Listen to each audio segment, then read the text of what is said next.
एक छोटे से गांव में राजू नाम का जिज्ञासु बच्चा रहता था। उसके माता पिता बहुत गरीब थे, लेकिन वे मेहनती और धार्मिक थे।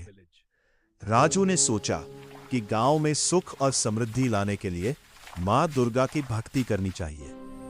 उसने अपनी सच्ची श्रद्धा और मन से भक्ति शुरू कर दी। नवमी के दिन जब गांव के लोग पूजा कर रहे थे, अचानक आकाश में काले बादल छा गए और जोर की बारिश होने लगी।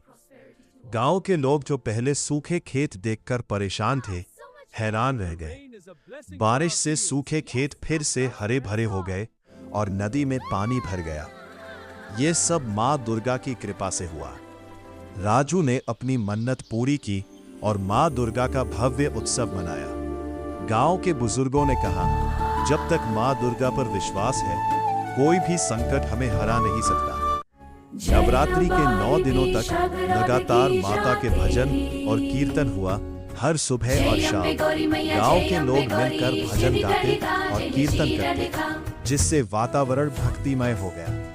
गांव की महिलाओं ने मिलकर गरबा और डांडिया नृत्य किया, जिससे गांव में उत्साह और खुशी की लहर फैल गई। अष्टमी के दिन गांव के लोग 9 कन्याओं का सम्मान पूर्वक पूजन कर उन्हें भोजन कराते, जिससे देखकर सभी को सेवा और भक्ति का महत्व समझ में आया। 10वीं के दिन सिंदूर खेला और प्रतिमा विसर्जन शुरू हुआ। दशमी के दिन गांव के लोग सिंदूर खेलते और मां दुर्गा की प्रतिमा को नदी में विसर्जित करते, जिससे उत्सव का समापन आनंद और खुशी के साथ हुआ। ये कहानी हमें ये सिखाती है कि माता दुर्गा की भक्ति में अटूट विश्वास और निस्वार्थ प्रेम रखने से कठिन परिस्थितियां बदल सकती है और गांव में सुख, समृद्धि और भाईचारा लौट सकता है।